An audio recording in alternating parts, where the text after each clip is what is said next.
తమిళ star hero టీవీకి అధినేత దళపతి విజయ్ వ్యక్తిగత జీవితం ఊహించని మలుపులు తిరుగుతోంది. రోజుకో కొత్త వివాదంలో చిక్కుకుంటూ హాట్ టాపిక్ గా మారారు.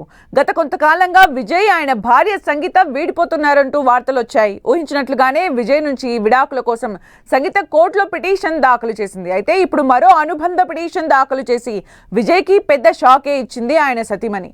సంగీత చెంగల్పట్టు కోర్టులో మరో అనుబంధ పిటిషన్ ను దాఖలు చేశారు. ఇందులో ఆమె కోరిన అంశాలు ఇప్పుడు చర్చనీయాంశం.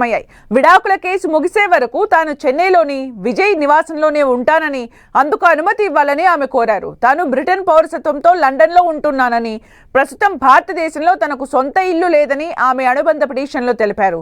తన ఇంట్లోకి వస్తానంటే విజయ్ అడ్డుకుంటున్నారని, తనను లోపలికి అనుమతించేలా ఆదేశాలు ఇవ్వాలని సంగీత కోర్టును వేడుకున్నారు. నీలాంఘరై ఇంట్లోకి రానివ్వకుండా విజయ్ తన లాయర్ల ద్వారా తనను బెదిరిస్తున్నారని ఆమె సంచలన ఆరోపణలు చేశారు. గడిచిన 26 ఏళ్లుగా విజయ్కి భార్యగా అన్ని బాధ్యతలు నెరవేర్చానన్న సంగీత, పిల్లలను క్రమశిక్షణతో పెంచి పెద్ద చేశానని అన్నారు.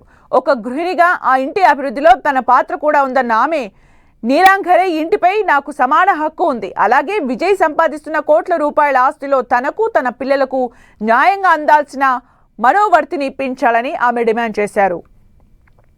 విజయ్ నుంచి విడాకులు కోరుతూ సంగీత ఇప్పటికే తమిళనాడులోని చెంగల్పట్టు ప్రిన్సిపల్ సెషన్స్ కోర్టును ఆశ్రయించారు. గత నెల 24న ఆమె దాఖలు చేసిన పిటిషన్లో పలు సంచలన విషయాలను ప్రస్తావించారు. విజయ్ ఒక నటితో వివాహేతర సంబంధం పెట్టుకున్నారని, ఆ కారణంగానే తాను విడిపోవాలని నిర్ణయించుకున్నట్లు ఆమె స్పష్టం చేశారు. ఈ కేసు విచారణ ఏప్రిల్ 20న జరగనుంది. ఆ రోజు విజయ్ స్వయంగా కోర్టుకు హాజరు కావాలని న్యాయస్థానం ఇప్పటికే సమన్లు జారీ చేసింది. సంగీత పదే పదే నీలాంఘరై ఇంటి గురించి ప్రస్తావించడంపై సోషల్ మీడియాలో రకరకాల చర్చలు నడుస్తున్నాయి.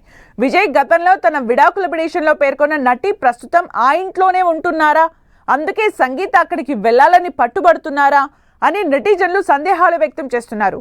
రాజకీయాల్లోకి అడుగుపెట్టి ముఖ్యమంత్రి కావాలని కలలు కంటున్న విజయ్కి ఈ వ్యక్తిగత వివాదాలు రాజకీయంగా ఎలాంటి ప్రభావం చూపుతాయో వేచి చూడాలి.